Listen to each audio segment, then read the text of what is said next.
Right, కవిత స్వరం పెంచినట్టుగా మనం చూస్తున్నాం. బ్రేకింగ్ న్యూస్, బీఆర్ఎస్ను బీజేపీలో కలపాలని చూస్తున్నారంటూ కవిత వ్యాఖ్యలు చేశారు. బీజేపీలో విలీనం చేయవద్దని చెప్పానంటూ కూడా కవిత వ్యాఖ్యానించారు. అసలు తాను రాసిన లేఖను బయటపెట్టింది ఎవరు అంటూ ప్రశ్నిస్తూ ఉన్నారు కవిత. ఈరోజు కవిత కామెంట్స్ కలకలం సృష్టిస్తూ ఉన్నాయి. బీజేపీలో విలీనం చేయొద్దని చెప్పాను, బీజేపీలో విలీనం చేయటానికి చూస్తూ ఉన్నారు బీఆర్ఎస్ పార్టీనంటూ కూడా కవిత సంచలన కామెంట్స్ చేశారు. అసలు తాను రాసిన లేఖను ఎవరు బహిర్గతం చేశారంటూ కూడా ఆమె ప్రశ్నించారు. గత కొంతకాలంగా పార్టీలో జరుగుతున్న పరిణామాలని కవిత వ్యాఖ్యానిస్తున్నారు. పరిణామాలకు సంబంధించి మే మొదటి వారంలో ఒక లేఖను కూడా కేసీఆర్కు రాశారు. సో ప్రస్తుతం కవిత స్వరం పెంచినట్టుగా మనం చూస్తూ ఉన్నాం. బ్రేకింగ్ న్యూస్, బీఆర్ఎస్ను బీజేపీలో కలపాలని చూస్తున్నారంటూ వ్యాఖ్యానించారు.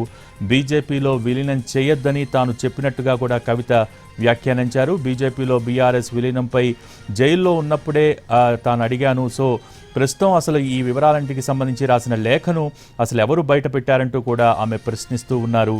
లేఖ ఎవరు బయట పెట్టారో చెప్పమంటే తనపైనే మాటల దాడి చేస్తున్నారంటూ కవిత వ్యాఖ్యానించారు. ఏది ఏమైనా బీఆర్ఎస్ను బీజేపీలో కలపాలని చూస్తున్నారంటూ కవిత సంచలన కామెంట్స్ చేశారు.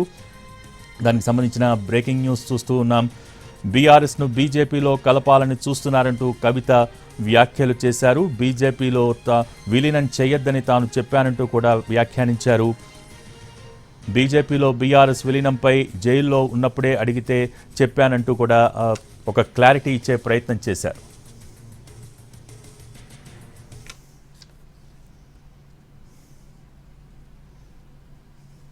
దీనికి సంబంధించి మరింత సమాచారం Telangana input editor Donthu Ramesh telephone line అందించేందుకు సిద్ధంగా ఉన్నారు. రమేష్, ఈరోజు కవిత కామెంట్స్ ఏ విధంగా చూడాలి? కవిత ఇంతకాలం లేఖ రాసిన తర్వాత ఆమె కాస్త చల్లబడ్డారు. కేసీఆర్ కు దూతలు వచ్చిన తర్వాత, దామోదర్ రావు అదే విధంగా గండ్రమోహన్ రావు వచ్చిన తర్వాత కాస్త చల్లబడ్డారు అనుకున్నాం. కానీ ఈ రోజు చిట్ చాట్ చూస్తే ఆమె అమితుమి తెలుసుకోవడానికి సిద్ధపడ్డట్లు చాలా సీరియస్ కామెంట్ చేసింది. బీఆర్ఎస్ తో ఇక తెగదెంపులు చేసుకుంటుందన్న లెవెల్లో మాట్లాడింది. అదేవిధంగా తన అన్న కేటీఆర్ కు కౌంటర్ ఇచ్చేలాగా కూడా మాట్లాడింది. బీఆర్ఎస్ ను బీజేపీలో కలపాలని చూస్తున్నారు, ఈ విషయాన్ని నేను జైల్లో ఉన్నప్పుడే అడిగితే చెప్పాను, బీజేపీలో విలీనం చేయొద్దు అంటూ కూడా మాట్లాడారు. ప్రధానంగా ఇంతకాలం ఈమె బీజేపీ నెక్సెస్ లో ఉందా లేకపోతే కాంగ్రెస్ లో ఉందా అని రకరకాల ప్రచారం జరుగుతున్న నేపథ్యంలో ఆమె ఏకంగా బీఆర్ఎస్ ని బీజేపీలో కలపాలని చూస్తున్నారు. దానికి నేను పూర్తి వ్యతిరేకం అంటూనే మొన్న కేటీఆర్ అంతర్గత వేదికల్లో మాట్లాడవలసింది బాహటంగా మాట్లాడాన్ని తప్పుపట్టారు ఆయన పరోక్షంగా కవితను ఉద్దేశించి. ఈ రోజు ఆమె చిట్ చాట్ లో పార్టీ ఫోరం లోపల ఏం మాట్లాడాలి, అసలు లోపల ఏముంది, అందుకే బయట పెట్టానంటూ కూడా ఆమె కమెంట్ చేశారు. అసలు నా లేఖని ఎవరు బయట పెట్టారా, కోర్టులు ఎవరో తేల్చమంటే అది తేల్చకుండా రకరకాలుగా తన పైన ఇంకా దాడి చేస్తున్నారంటూ కూడా ఆమె మాట్లాడారు. అనేక రకాలుగా ఆమె పార్టీ బలోపేతం చేసే తీరు ఇదేనా, కేసీఆర్ కు నోటీసులు వచ్చిన క్రమంలో తెలంగాణ ప్రత్యేక రాష్ట్ర ఉద్యమాన్ని నిర్మించి తెలంగాణ రాష్ట్రాన్ని సాకారం చేసిన కేసీఆర్ కు నోటీసులు వస్తే ఊరూరా జరగవలసిన ఆందోళనలు ఎక్కడ కూడా జరగలేదు, అసలు పార్టీని బలోపేతం చేసే ఉద్దేశం కూడా ఎవరికి లేదు అంటూ కూడా ఆమె కామెంట్ చేశారు. తెలంగాణ రాష్ట్రం ఏర్పాటు తర్వాత తెలంగాణలో ఎటువంటి పరిస్థితి బీఆర్ఎస్ క్రియాశీలక పాత్ర పోషిస్తుందో తనకు తెలుసు, పార్టీని నడిపించే సత్తా లేని వాళ్ళు తనకు నీతులు చెబుతున్నారంటూ కూడా ఆమె కమెంట్ చేశారు. అది ఎవరిని ఉద్దేశించి చేశారో స్పష్టంగా ఇప్పుడు పార్టీని నడిపించేది ఎవరు, నడిపిస్తుంది ఎవరు కూడా ప్రజలకు తెలుసు, తనకు నీతులు ఎవరు కూడా చెప్పాల్సిన అవసరం లేదు, తాను చాలా తిక్కదాన్ని, కేసీఆర్ కన్నా ఎక్కువ తిక్కదాన్ని అంటూ కూడా ఆమె కమెంట్ చేశారు. అసలు లేఖ ఎందుకు రాశావు, ఒకటి కాదు నేను వందల లేఖలు రాశాను, మా నాన్నకు నేను లేఖలు రాస్తూనే ఉంటానంటూ కూడా ఆమె కమెంట్ చేశారు. ప్రస్తుతానికి నేను లేఖలు రాసిన దాని మీద ఎవరు లీక్ చేశారు, వారు ఎవరు బయట పెట్టకుండా, లేఖ వీరులను బయట పెట్టకుండా గ్రీక్ వీరుల్లాగా తన పైన సోషల్ మీడియాలో దాడి చేస్తున్నారంటూ కూడా ఆమె కమెంట్ చేశారు. కేసీఆర్ కు నోటీసులు ఇస్తే ట్విట్టర్ లో మెసేజ్లు పెట్టి ఊరుకుంటే సరిపోతుందా అంటూ ఆయన నేరుగానే కేటీఆర్ ని టార్గెట్ చేసి కవిత చిట్ చాట్లు మాట్లాడారు. కేటీఆర్ కు నోటీసులు వచ్చిన క్రమంలో రకరకాలుగా కేటీఆర్ ట్విట్టర్ లో స్పందించడం, దీనికి సంబంధించి ఇది ఒక్కటే సరిపోదు, కేవలం గ్రౌండ్ లెవెల్లో ఆందోళనలు జరగాలి, అలా జరగకుండా ట్విట్టర్లో నోటీసులకు పై స్పందించడానికి కూడా ఆమె తప్పుపట్టారు. తనపై ఆరోపణలు వచ్చినప్పుడు కేసీఆర్ దగ్గరికి వెళ్లి పార్టీ ఎమ్మెల్సీ పదవి కూడా రాజీనామా చేస్తానన్నాను, కానీ కేసీఆర్ వద్దని వారించడంతో తను ఆగానన్నారు. తెలంగాణ రాష్ట్ర ప్రత్యేక ఉద్యమంలో తన కడుపులో బిడ్డను పెట్టుకుని తను ఆందోళన చేశాను, తెలంగాణ కోసం ఉద్యమిస్తే తనకు ఈ రకమైన సన్మానం జరుగుతుంది పార్టీలో బయట అంటూ ఆమె ఆవేదన కూడా వ్యక్తం చేశారు. కొంతమంది కొంతమంది పేడ్ ఆర్టిస్టులు తన పైన దుష్ప్రచారం చేస్తున్నారు, నాకు పైన డబ్బులు ఇచ్చి తిట్టిస్తున్నారంటూ ఆమె కమెంట్ చేశారు. ఇవన్నీ కూడా కమెంట్స్ అన్ని కూడా బీఆర్ఎస్ పార్టీలో ఉన్న తన కుటుంబ సభ్యులను ఉద్దేశించి చేసినట్లు స్పష్టమవుతుంది. ఒకవైపు బీజేపీలో విలీనం చేయడానికి బీఆర్ఎస్ ప్రయత్నం చేశారు, బీఆర్ఎస్ ని బీజేపీ విలీనం చేయడానికి ప్రయత్నం చేశారు అంటూనే తన సొంత కుటుంబ సభ్యులను ఉద్దేశించి ప్రత్యక్షంగా పరోక్షంగా ఆమె కౌంటర్ అటాక్ చేశారు. ఈ రకమైన అటాక్ చేస్తుందని కూడా ఎవరు కూడా భావించలేదు. ఎందుకంటే కవిత సాధారణంగా మెతక వైఖరి అవలంబిస్తుంది, లేక తర్వాత కాస్త చల్లబడింది. ఆమె పైన వస్తున్న వార్తలను కూడా 2 రోజులుగా ట్విట్టర్ లో ఖండిస్తున్న నేపథ్యంలో ఆమె ఈ రకమైన ఎదురుదాడి చేయడం ఎవరు కూడా ఊహించని పరిణామం. ఆమె బనకచెర్ల ప్రాజెక్టు నుంచి మొదలు పెడుతుంటే తన పైన సోషల్ మీడియాలో జరుగుతున్న దాడిని తదితర విషయాలను ప్రస్తావించింది. బనకచెర్ల ప్రాజెక్టు భవిష్యత్తులో తెలంగాణకు చాలా నష్టం వాటిల్లుతుంది. ఈ విషయంలో టీడీపీ, బీజేపీ, కాంగ్రెస్లు తెలంగాణకు ద్రోహం చేస్తున్నాయంటే ఒకవైపు బీజేపీని, కాంగ్రెస్ ని ఒకే తాటిపైకి పట్టి మళ్ళా తన సొంత కుటుంబ సభ్యుల మీద సీరియస్ గానే కమెంట్ చేసింది. ఇదంతా చూస్తుంటే కవిత ఇక చంద్రశేఖరరావు కుటుంబంతో తెగదెంపులు చేసుకోవడానికి ప్రయత్నం చేస్తుందా, బీఆర్ఎస్ తో తెగదెంపులు చేసుకోవడానికి ప్రయత్నం చేస్తుందా అనేది స్పష్టమవుతుంది. 25 ఏళ్ల నుంచి మా నాన్నకు నేను లేఖలు రాస్తే ప్రతిసారి కేసీఆర్ చూడగానే లేఖలు అన్నిట్టుగా చింపేస్తారు, కానీ ఈసారి ఎందుకు బయటపడిందో చెప్పాలంటూ కూడా ఆమె ఈ సందర్భంగా కమెంట్ చేశారు. 2-3 విషయాల మీద కేసీఆర్ నోటీసులు ఇచ్చిన క్రమంలో ఆయన కోట్ చేసి ట్విట్టర్ లో పెట్టాడు. నేరుగా ఆయననే టార్గెట్ చేస్తూ కేటీఆర్ విమర్శించారు. అదే విధంగా ఆందోళనలు చేయకుండా ఎందుకు ఊరుకుంటున్నారు, అసలు బీఆర్ఎస్ పార్టీని ఏం చేద్దాం అనుకుంటున్నారు, ఇలాంటి ప్రశ్నలతో ఆమె ఉక్కిరి బిక్కిరి చేసే విధంగా చిట్ చాట్ చేసిందంటేనే ఆ సీరియస్నెస్ అర్థం చేసుకోవచ్చు. ఆమె చాలా సీరియస్ గా ఉన్నారు, ఆమె వేరు కుంపడి పెట్టుకోవడానికి సిద్ధంగా ఉన్నారు అనేది చాలా స్పష్టంగా మనకు ఈ చిట్ చాట్ ద్వారా తెలుస్తుంది. కవిత ఇక ఏ స్టాండ్ తీసుకుంటుంది, మరి ఒకవైపు బీజేపీని విమర్శిస్తుంది, మరోవైపు కాంగ్రెస్ విమర్శిస్తుంది. ఈ నేపథ్యంలో ఆమె స్టాండ్ ఏ విధంగా ఉంటుంది, ఆమె సొంత పార్టీ పెట్టుకుంటుందా లేదా బీఆర్ఎస్ పార్టీతో ఇప్పుడు ఈ రోజు చిట్ చాట్ ద్వారా బీఆర్ఎస్ పార్టీతో అదే విధంగా కేటీఆర్ తో కలిసి పనిచేసే సిచ్యువేషన్ అయితే ఏమాత్రం కనిపించడం లేదు. ఆమె అంత సీరియస్ గా యాడ్ చేస్తూ ఆమె మాట్లాడారు. సో ఇదంతా చూస్తుంటే ఆమె సొంత పార్టీ పెట్టుకోవడానికే తన సొంతంగా సింగరేణిలో జాగృతిని ఆవిర్భవింపజేసింది. అక్కడికి ఆల్రెడీ టీఆర్ఎస్ అనుబంధ సంఘం, తెలంగాణ బొగ్గు గనుల కార్మిక సంఘం ఉన్నప్పటికీ మొన్న సింగరేణికి సంబంధించి తనకు సత్తా ఉన్న, తనకు పట్టు ఉన్న సింగరేణి కార్మికులను ఉద్దేశించి ఆమె కొత్త సింగరేణి జాగృతి అంటూ కూడా ఏర్పాటు చేసింది. ఈ రకమైన చర్యలతో ముందుకెళ్తున్న కవిత ఇక ఖచ్చితంగా ఆమె సొంత పార్టీ పెట్టుకునే దిశగానే ఆమె పయనిస్తున్నట్లు మనకు స్పష్టమవుతుంది. ఆమె ఈ రోజు చిట్ చాట్ నేను ఇంటర్నల్ కమ్యూనికేషన్ కోసం లెటర్ రాస్తే బయట ఎందుకు పెట్టారు, తెలంగాణ తల్లి విగ్రహం మార్చినప్పుడు బీఆర్ఎస్ పార్టీ ఏం చేసింది, తెలంగాణ తల్లి విగ్రహం బీఆర్ఎస్ పార్టీ ప్రమోట్ చేసిన విగ్రహం తెలంగాణ అంతటా ఉంటే ఆ తర్వాత కాంగ్రెస్ పార్టీ దాన్ని మార్చిన తర్వాత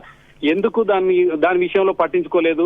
రేవంత్, అదానీ, రాహుల్ గాంధీ టీ-షర్ట్లు వేసుకొని తిరిగారు, పార్టీ కోసం చేసే పనులు సగం నేను చేస్తున్నాను అంటూ కూడా ఆమె చేశారు. పార్టీ ఏవైతే పనులు చేస్తుందో 50% తనే చేస్తున్నాను, అయినప్పటికీ ఆందోళన విషయంలో, పార్టీని ముందుకు నడిపించే విషయంలో ఏమాత్రం బీఆర్ఎస్ పార్టీ ముందు లేదు, పార్టీని నడిపించే సత్తా లేదు అంటూ కూడా ఆమె కేటీఆర్ కు ప్రత్యక్షంగా పరోక్షంగా ఒక ఛాలెంజ్ చేసిన విధంగానే కవిత మాట్లాడింది. సో ఇదంతా చూస్తుంటే కవిత ఇక అమీతుమీ తేల్చుకోవడానికి బీఆర్ఎస్ పార్టీతో, చంద్రశేఖరరావు కుటుంబ సభ్యులతో తేల్చుకోవడానికే ఆమె సిద్ధపడినట్లు మనకు స్పష్టమవుతుంది.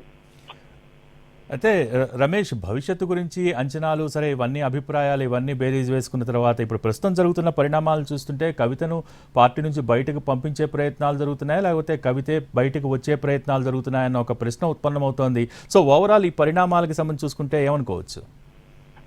కవిత బయటికి పంపించడానికి ప్రయత్నం కాదు, ఆమె పంపించేటట్లు ఆమె చర్యలు కనిపిస్తున్నాయి. పార్టీకి ఒక ఛాలెంజ్ విసిరారు, లేఖ విడుదలైంది, తనకు కోవట్లు ఉన్నారు, తన తండ్రికి రాసిన లేఖను లీక్ చేశారంటూ ఆమె అమెరికా నుంచి ఎయిర్పోర్ట్ లో అడుగు పెట్టగానే ఆమె అది రాసింది లేఖ నేనే, అందులో నా ఉద్దేశాలేంటో తన తండ్రికి పేర్కొన్నాను, పార్టీ బలోపేతం కోసం ఏం చేశానంటూ ఆమె ఒక ఛాలెంజ్ విసిరి వచ్చారు. దానికి సంబంధించి నేరుగా వర్కింగ్ ప్రెసిడెంట్ కేటీఆర్ ను ఉద్దేశించి ఆమె కమెంట్ చేశారు. కేసీఆర్ దేవుడు, ఆయన చుట్టూ దయాలున్నారంటూ కూడా ఆమె కమెంట్ చేశారు. కేసీఆర్ చుట్టూ ఎవరుంటారు, కేసీఆర్ ఉంటారు, సంతోష్ రావు ఉంటారు, హరీష్ రావు ఉంటారు, ఇలాంటి పెద్ద నాయకులు మాత్రమే ఉంటారు.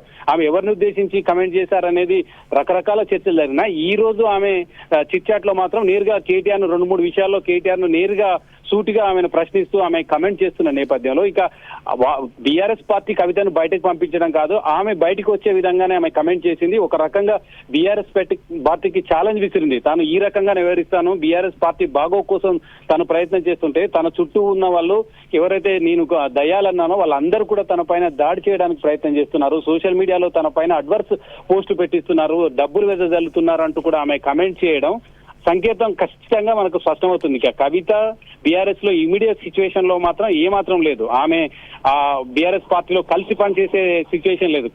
ఒక ప్రాంతీయ పార్టీలో పనిచేయాలంటే ఖచ్చితంగా అందులో ఉన్న కేసీఆర్ ఆ పార్టీ అధినేత ఎవరు ఉన్నారో ఆయనతోనైనా కలిసి పనిచేయాలి, లేక ఆయన ఆదేశాల మేరకు వర్కింగ్ ప్రెసిడెంట్ కేటీఆర్ తో కలిసి పనిచేయాల్సిన అవసరం ఉంది. కానీ ఆమె చేస్తున్న చర్యలు పార్టీని పూర్తిగా విశ్వసించడం లేదు, పార్టీలో ఉన్న నేతలను విశ్వసించడం లేదు.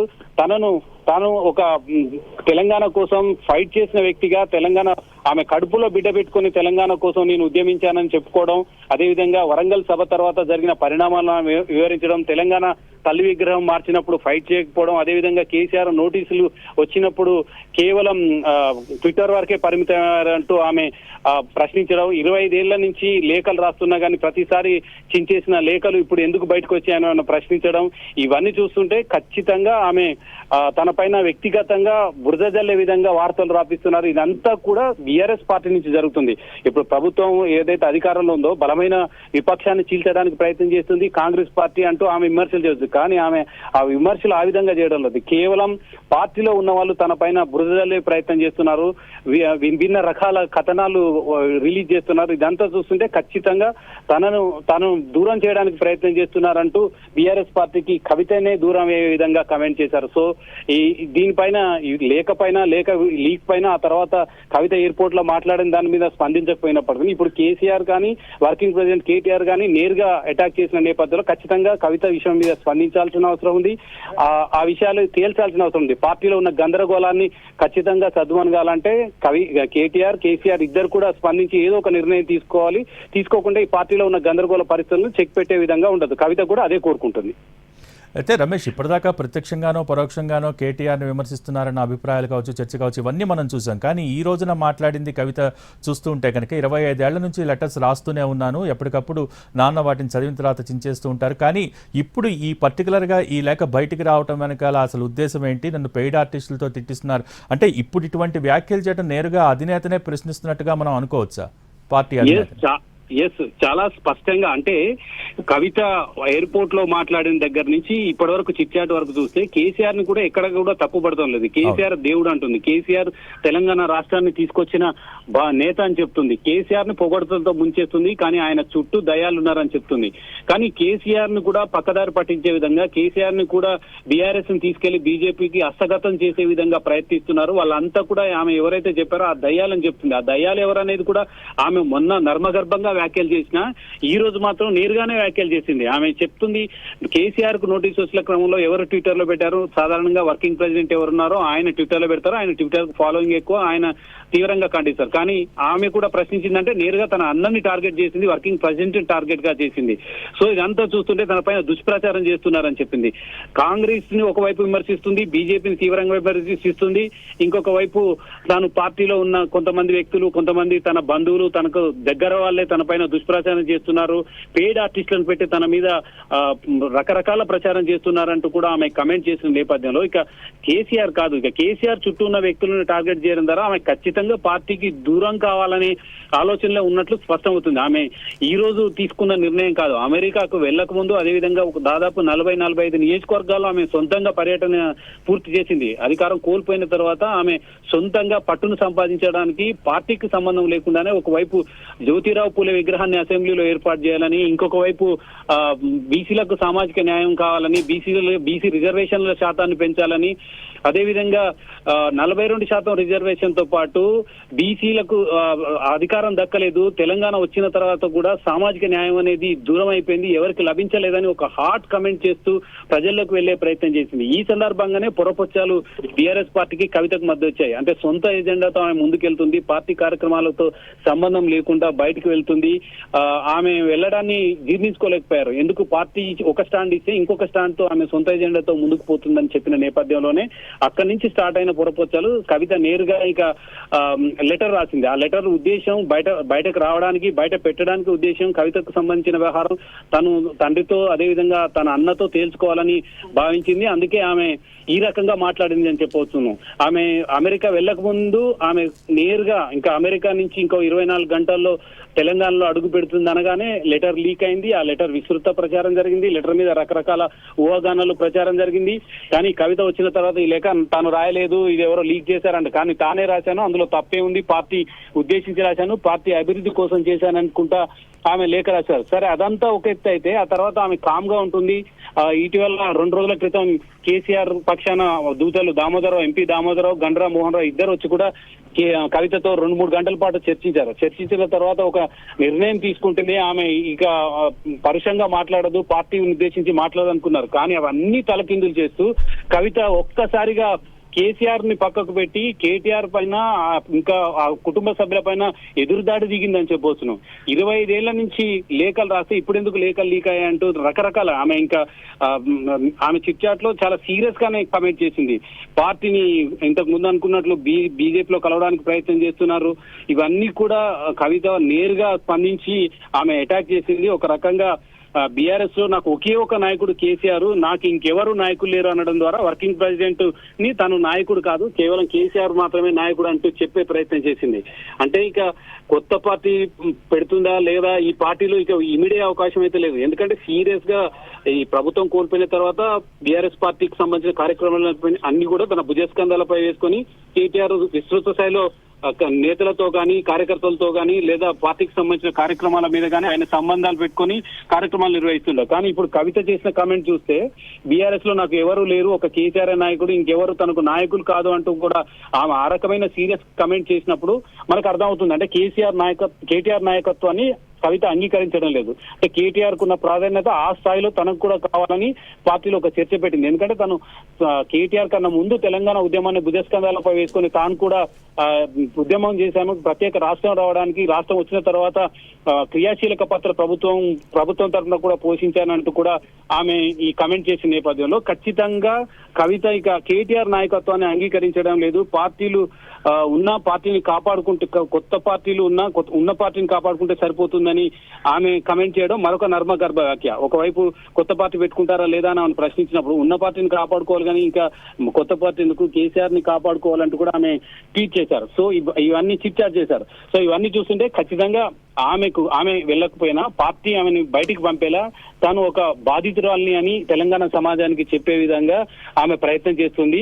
ఎందుకంటే ఆమె పార్టీ నుంచి వెళ్ళదు. కేసీఆర్ ఒకవైపు నాయకుడు, దేవుడు, ఆయనే నా నేత అని చెప్పుకుంటేనే మరొక వైపు పార్టీ నన్ను బలవంతంగా తను చేసిన త్యాగాలను విస్మరించి, తను చేసిన తెలంగాణ ఉద్యమాన్ని విస్మరించి తను బయటికి పంపింది అన్న ఒక బాధితురాలుగా బయటికి రావాలని కవిత చూస్తుంది అనేది మనకు స్పష్టమవుతుంది. అయితే రమేష్, ఇప్పటిదాకా కూడా నర్మగర్భ వ్యాఖ్యలకి, అంతర్గత లేఖలకి పరిమితమైన కవిత ఈరోజు నేరుగా వర్కింగ్ ప్రెసిడెంట్ పైన కామెంట్స్ చేస్తున్నారు. వర్కింగ్ ప్రెసిడెంట్ అయితే పార్టీలో పరిణామాలు చక్కదిద్దాలి కానీ ట్వీట్లతో సరిపోతుందని ఒక కామెంట్ చేస్తున్నారు. అలాగే పార్టీలో ఉన్న అవకతవక పరిస్థితులన్నింటినీ కూడా నేరుగా బహిరంగ వేదికల మీద మాట్లాడేస్తున్నారు.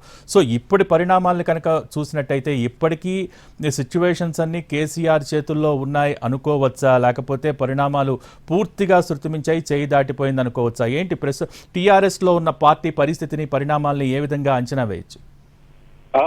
కవిత విషయంలో ఇంకా ఖచ్చితంగా చేయి దాటిపోయిందని చెప్పాలి. అంటే కేసీఆర్ చేయి దాటిపోయింది, కేటీఆర్ చేయి దాటిపోయింది. మొన్న ప్రెస్ కాన్ఫరెన్స్ సందర్భంగా ఎయిర్పోర్ట్ లో మాట్లాడిన తర్వాత కేటీఆర్ ఒక ఇండికేట్ చేశారు. అంతర్గత వేదికల మీద మాట్లాడాల్సిన అంశాన్ని తీసుకుపోయి బహిరంగ వేదికల మీద చెప్పడం అది కరెక్ట్ కాదు అంటూ కవితకు సీరియస్ గానే వార్నింగ్ ఇచ్చాడు. పరోక్షంగా ప్రత్యక్షంగా వార్నింగ్ ఇచ్చాడు.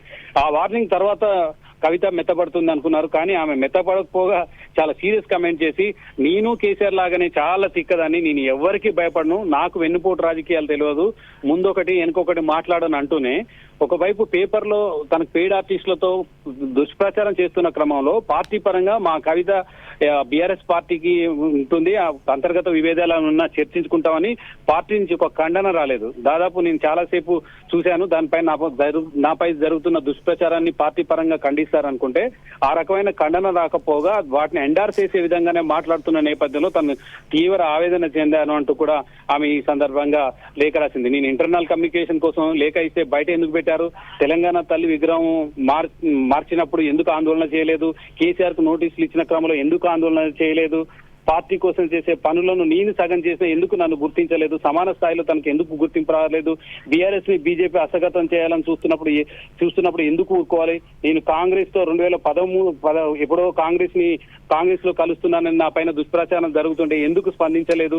ఇవన్నీ కూడా ఒకవైపు ఆమె చర్చిస్తూనే మరొకవైపు కాంగ్రెస్ మునిగిపోయావా, బీఆర్ఎస్ ని బీజేపీలో కలపడానికి ప్రయత్నం చేస్తున్నారు అంటూ ఈ రకమైన కామెంట్ చేస్తున్నారా? కవిత ఇక ఖచ్చితంగా తను తనకు సమాన స్థాయి ఇవ్వాలి, కేటీఆర్ కు తగ్గట్టుగా తనకు సమాన స్థాయి ఇవ్వాలి, అప్పుడే తను బీఆర్ఎస్ లో కొనసాగే పరిస్థితి ఉంటుందంటూ కూడా ఆమె కమెంట్ చేస్తున్నారు. సో ఇదంతా కేసీఆర్ ఏదో ఒక నిర్ణయం తీసుకోవాలి.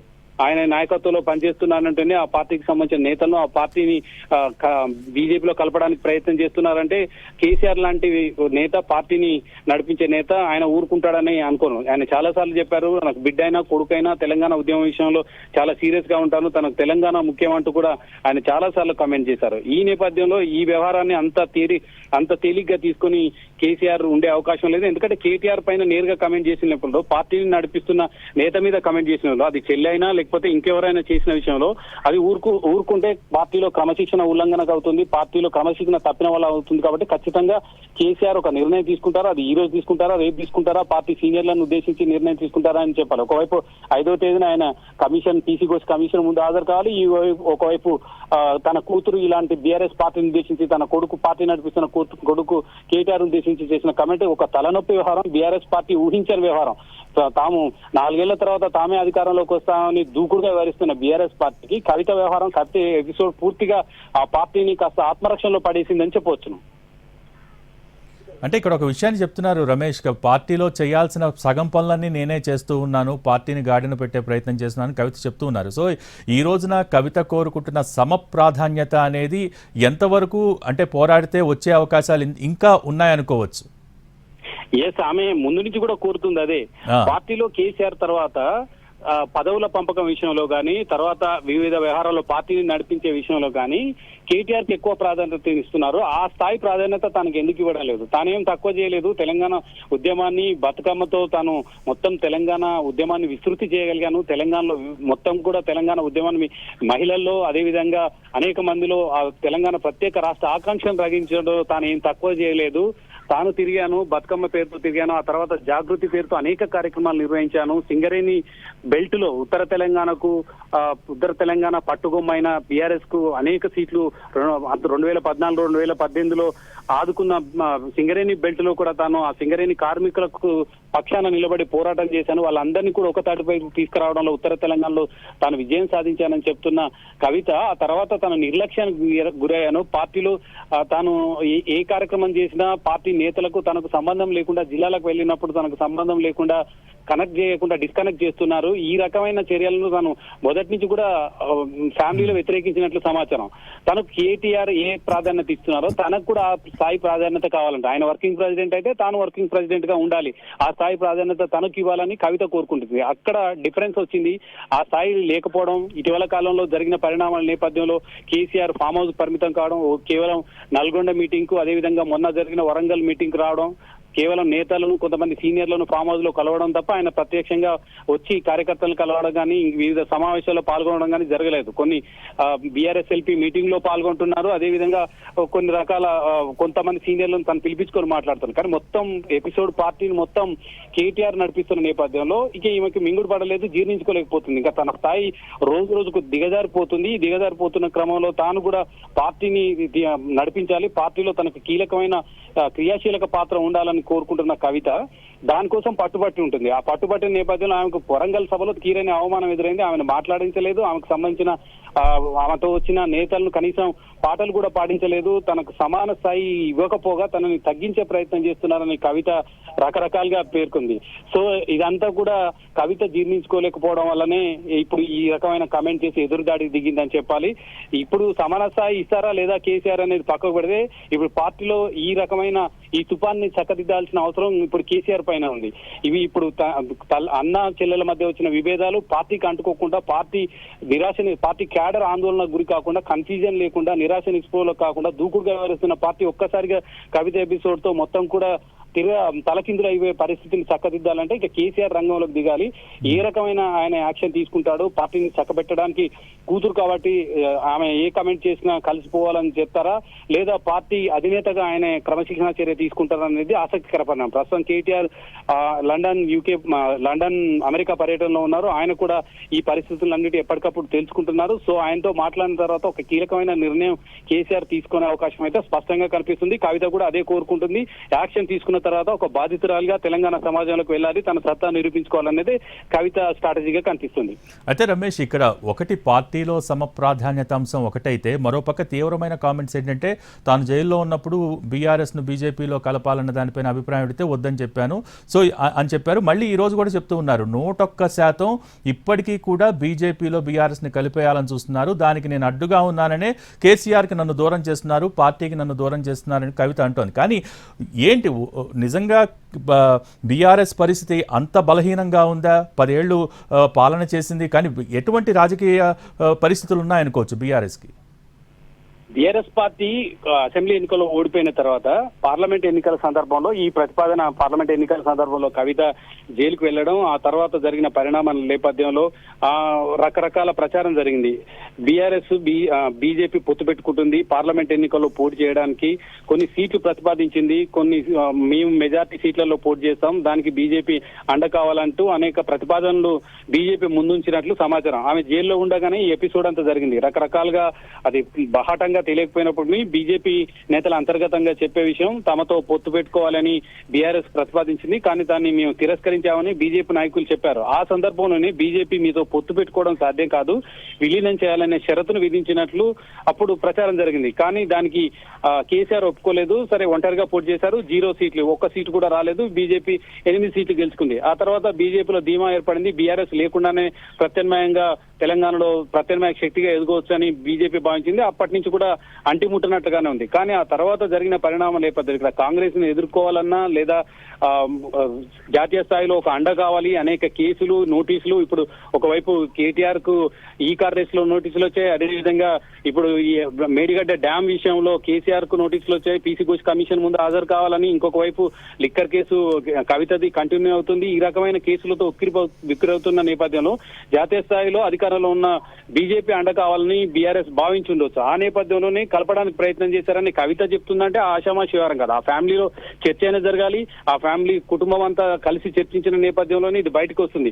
బీఆర్ఎస్ ని బీజేపీలో కలపాలని ఏదో కోన్కిస్కా గొట్టం చెప్పినట్టు కాకుండా ఒక ఫ్యామిలీలో కీలకమైన వ్యక్తి, అది కూడా కేసీఆర్ కూతురు, కేటీఆర్ చెల్లెలు, అదేవిధంగా ఈ రకమైన ప్రచారం జరగకుంటే ఆమె ఇది బయట పెట్టే అవకాశం లేదు. ఆమె కీలకమైన విషయాన్నే బయట పెట్టింది. ఖచ్చితంగా బీఆర్ఎస్ ని బీజేపీలో కలపడానికి ప్రయత్నం చేస్తున్నారు, తాను అడ్డుగా ఉన్నాను, నన్ను 6 నెలలు జైలు పాలు చేసి తనను మానసిక క్షోభకు గురి చేసిన బీజేపీ పార్టీలో బీఆర్ఎస్ ని ఒక ఉద్యమ పార్టీని ఏ విధంగా కలుపుతారు అనే ఆ ఉద్దేశంతోనే తాను ఖచ్చితంగా వ్యతిరేకించాను అని కవిత చెప్తుంది. తాను ఎట్టి పరిస్థితుల్లో దానికి నేను అంగీకరించాను, అందుకే తనని దూరం చేయాలని ప్రయత్నం చేస్తున్నారని ఆమె ఒక కీలక విషయం బయట పెట్టింది. నేను కుదరదన్నాను, నన్ను అందుకే కేసీఆర్ కు దూరం చేయాలని ప్రయత్నం చేస్తున్నారు, కేసీఆర్ మాత్రమే నాయకుడు, ఆయన నాయకత్వంలోనే పనిచేస్తానని ఆమె చెబుతూనే ఇవన్నీ కూడా చెప్తుందంటే ఖచ్చితంగా కవిత ఆ ఉద్దేశం బయటపడుతుంది. తెలంగాణ వ్యతిరేకులందరూ కూడా నాకు వ్యతిరేకంగా పనిచేస్తున్నారు. ఈ రోజు ఎవరైతే ఆ రోజు తెలంగాణను వ్యతిరేకించారో వాళ్ళే ఇప్పుడు బీఆర్ఎస్ ని తీసుకుపోయి బీజేపీలో కలపడానికి ప్రయత్నం చేస్తున్నారు. జాగృతి పోరాటం అందుకే కొనసాగుతుంది అంటూ చేశారు. సో ఇప్పుడు కవిత చేసిన కామెంట్ అంతా తేలిగ్గా తీసుకునే అవకాశం లేదు. ఇప్పటి వరకు కాంగ్రెస్ పార్టీ చేస్తుంది బీజేపీ బీఆర్ఎస్ ఒకటే అని, కానీ కవిత చేసిన ఆరోపణల నేపథ్యంలో వీటిని అన్నిటి కూడా ఎదుర్కోవాలంటే కేసీఆర్ దిగాల్సిన అవసరం ఉంది. ఇదంతా నిజం కాదు, కవిత చేసింది నిజం కాదు అని బయటకు చెప్పాలి. లేకపోతే ఈ కన్ఫ్యూజన్ బీఆర్ఎస్ క్యాడర్ లో ఉంటుంది, కాంగ్రెస్ పార్టీకి ఒక అస్త్రంగా ఉపయోగపడుతుంది. కవిత చేసిన కామెంట్ ఖచ్చితంగా ఆమె ప్రజల్లోకి వెళ్లి ఇదంతా చెప్పే అవకాశం ఉంది. కాంగ్రెస్ పార్టీ మేము చెప్పినట్లు ఆయన కూతురే చెప్పింది, బీఆర్ఎస్ ని తీసుకెళ్లి బీజేపీలో కలపాలని ప్రయత్నం చేసిందా ఆమె చెప్పే కాంగ్రెస్ పార్టీ ప్రచారం చేసే అవకాశం ఉంది. ఇంకొక వైపు బీఆర్ఎస్ క్యాడర్ లో కన్ఫ్యూజన్, అసలు తమ పార్టీ నిలబడుతుందా లేక ఫ్యూచర్ లో బీజేపీలో కలుస్తుందని కన్ఫ్యూజన్ మొత్తం కంట్రోల్ చేయాలంటే ఇక నేరుగా కేసీఆర్ రంగంలో దిగాలి. కవిత ఎపిసోడ్ విషయంలో ఆయన ఒక నిర్ణయం నిర్ణయానికి తీసుకోవాలి. నిర్ణయం తీసుకోకపోతే పార్టీలో ఈ రకమైన ప్రచారం ముందుకెళ్తే ఖచ్చితంగా పార్టీకి నష్టం జరిగే అవకాశం లేదు. ఎందుకంటే గత పార్లమెంట్ ఎన్నికల్లోనే 0% ఒక్క సీటు రాకుండా కుప్పకూలిపోయిన బీఆర్ఎస్ పార్టీ ఆ తర్వాత కోలుకొని తెలంగాణలో కాంగ్రెస్ ప్రభుత్వ విధానాలకు వ్యతిరేకంగా పోరాటం చేస్తున్న బీఆర్ఎస్ పార్టీ ఇక దూకుడుగా వ్యవహరిస్తూ తమకు అధికారం అనుకుంటున్న బీఆర్ఎస్ పార్టీకి ఈ రకమైన చర్యలు కనుక ముందుకు పోతే కంట్రోల్ చేయకుండా కేసీఆర్ కంట్రోల్ చేయకుండా ఖచ్చితంగా ఆ పార్టీకి నష్టం జరిగే అవసరం. ఎవరైతే ఇప్పుడు వర్కింగ్ ప్రెసిడెంట్ గా మొత్తం బాధ్యతలు నిర్వహిస్తారో ఆయనకు కూడా ముందుకు వెళ్ళడానికి కూడా కొన్ని విఘాతం కలిగే అవకాశం ఉంది. ఆయన పార్టీ కార్యక్రమాలకు ప్రతి చోట ఈ క్వశ్చన్ రేజ్ అయితే కవిత విషయం కనుక కవిత చేసిన ఆరోపణలు రేజ్ అయితే కేటీఆర్ కూడా సమాధానం చెప్పుకోవాలి. ఇదంతా ఇప్పుడు కేసీఆర్ కంట్రోల్ ఏ విధంగా చేస్తారనేదే తెలంగాణ రాజకీయాల్లో ఆసక్తికర పరిణామం. అంటే కవిత అంటున్నట్టు 101% బీఆర్ఎస్ను బీజేపీలో కలపాలని ప్రయత్నాలు అంటే నిజమే అని అనుకుంటే 101%, కానీ ఇటు బీజేపీలో ఉన్న నాయకులు చాలా తీవ్రంగా వ్యతిరేకించే వాళ్ళు ఉన్నారు కదా రమేష్. అంటే కేసీఆర్ కవిత కుటుంబ పాలనను కానీ లేకపోతే అవినీతికి సంబంధించి కానీ అనేక విమర్శలు చేస్తూ నిత్యం దుయ్యబట్టే వాళ్ళు ఉన్నారు. సో ఇటువంటి పరిస్థితుల్లో అసలు పొసగే పరిస్థితే ఉండదు. సో ఏంటి ఈ పరిణామాలను ఏ విధంగా చూడాలి? ఎస్, బీజేపీ ముందుగా పార్లమెంట్ ఎన్నికలకు ముందు బీఆర్ఎస్ పార్టీ కనుక విలీనం అయితే తాము ఓకే అన్న ఒక ఇండికేషన్ అయితే ఇచ్చారు. కవిత అరెస్టు తర్వాత జైలు పాలైన తర్వాత పరిస్థితుల నేపథ్యంలో. కానీ ఇప్పుడు ఖచ్చితంగా బీజేపీ వ్యతిరేకిస్తుంది. ఎందుకంటే తాను ప్రత్యామ్నాయ శక్తిగా తెలంగాణలో ఎదగలే సామర్థ్యం బీజేపీ పార్టీకి ఉంది. అలాంటప్పుడు ఏదైతే కేసుల పాలే లిక్కర్ కేసును విస్తృత స్థాయిలో ప్రచారం చేసి పార్లమెంట్ ఎన్నికల్లో 8 సీట్లు రావడానికి దోహదం చేసిన అంశాన్ని మనం పక్కన పెట్టి ఇప్పుడు బీఆర్ఎస్ పార్టీతో కలిసిపోవడం మూలంగా పార్టీకి నష్టం జరుగుతుందనేది బీజేపీ పార్టీలో అగ్రనేతల వాదన, మెజార్టీ వాదన కూడా. తనకు అవసరం లేదు, ఒంటరిగానే పోరాడదాం, కాంగ్రెస్ పార్టీని మళ్ళీ వచ్చే అసెంబ్లీ ఎన్నికల్లో ఖచ్చితంగా ఓడగొడతాం, ఆ శక్తి బీజేపీకి ఉంది అనేది బీజేపీ నాయకుల వాదన. కానీ ఇప్పుడు కవిత చేసే ఆరోపణ, కవిత చేసే విమర్శ, కవిత బీఆర్ఎస్ పార్టీని బీజేపీలో విలీనం చేయడానికి ప్రయత్నం చేస్తున్నారని ఒకవైపు తెలంగాణ బీజేపీ నేతలు అంగీకరించకుంటే జాతీయ స్థాయిలో నేతలు అంగీకరిస్తే ఇక్కడ తెలంగాణ నేతలు కూడా చేసేది ఏం లేదు, వీళ్ళది ఒక అభిప్రాయం తీసుకుంటారు. కానీ జాతీయ స్థాయిలో పార్టీని పటిష్టం చేయాలనుకుంటే బీజేపీకి సంబంధించిన అగ్రనేతలు తీసుకునే నిర్ణయం మీద తెలంగాణ బీజేపీ నేతలు కూడా ఖచ్చితంగా వాళ్ళు కట్టుబడవలసి ఉంటుంది.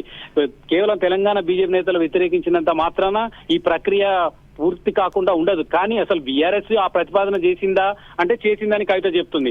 అది ముందుకు తీసుకెళ్తుందా లేదా అంటే కేటీఆర్ చెప్పాల్సిన అవసరం ఉంది. ఇప్పుడు కవిత చేసిన ఆరోపణలు ఒక ఎమ్మెల్సీగా, పార్టీ ఎమ్మెల్సీగా, కల్వకుంట్ల చంద్రశేఖర్ కుటుంబ సభ్యురాలుగా చేసిన ఆరోపణలు ఖచ్చితంగా ఎంతో అంత వాల్యూ ఉంటుంది. వాటికి ఆ వాల్యూని దృష్టిలో పెట్టుకుని ముందుకు సమాధానం చెప్పుకోవాల్సిన అవసరం ఇప్పుడు కేసీఆర్ కుటుంబ సభ్యులపైన, పార్టీని నడిపించే వ్యక్తులపైన ఉంది. ఇప్పుడు బీజేపీ అయితే కవిత మొన్న కూడా ఇదే ఆరోపణ చేసి లేకపోతే తమ ఎట్టి పరిస్థితుల్లో తాము బీఆర్ఎస్ ని కలుపుకోలే ప్రసక్తే లేదని తెలంగాణ కాంగ్రెస్ నేతలు చెప్పారు. జాతీయ స్థాయి నేతలు ఎవరు కూడా దాన్ని ఖండించలేదు. కాకపోతే ఇప్పుడు బీఆర్ఎస్ అలాంటి పరిస్థితుల్లో లేము, తాము కూడా బీఆర్ఎస్ బలంగా ఉంది, కాంగ్రెస్ ప్రభుత్వం పట్ల ప్రజలు విసిగిపోయారు, ఆ విసిగిపోయిన నేపథ్యంలోనే తమకు మద్దతు ఉంది, అనవసరంగా బీఆర్ఎస్ పార్టీని ఎందుకు ఓడించామనే ఒక ఆవేదన ప్రజల్లో ఉంది, తమ అధికారంలోకి వస్తామని చెప్పుకుంటున్న బీఆర్ఎస్ పార్టీ ఇప్పుడున్న పరిస్థితుల్లో బీజేపీలో విలీనం చేయడానికి ముందుకెళ్తుందా లేదా అంటే అది కూడా బీఆర్ఎస్ పార్టీ శ్రేణులు నో అంటున్నాయి.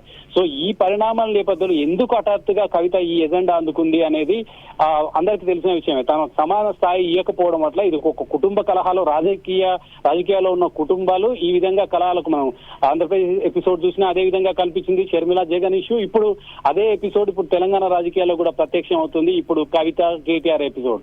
అన్న చెల్లెళ్ళ బంధము కుటుంబ సభ్యురాలుగా ఉన్నంత వరకు, అధికారం ఉన్నంత వరకు బానే ఉంది. కానీ అధికారం దూరం అయిపోయిన తర్వాత సిచ్యువేషన్ ఏ విధంగా ఉందో తెలుగు రాష్ట్రాల్లో జరిగిన రాజకీయ పరిణామాలకి మనకు సాక్షాత్కరిస్తున్నాయి. ఆ రకంగానే ముందుకెళ్తుంది. వీటన్నిటికీ చెక్ పెట్టాలంటే ఇక కేసీఆర్ రంగంలోకి దిగాలి, కేసీఆర్ జవాబు చెప్పాలి.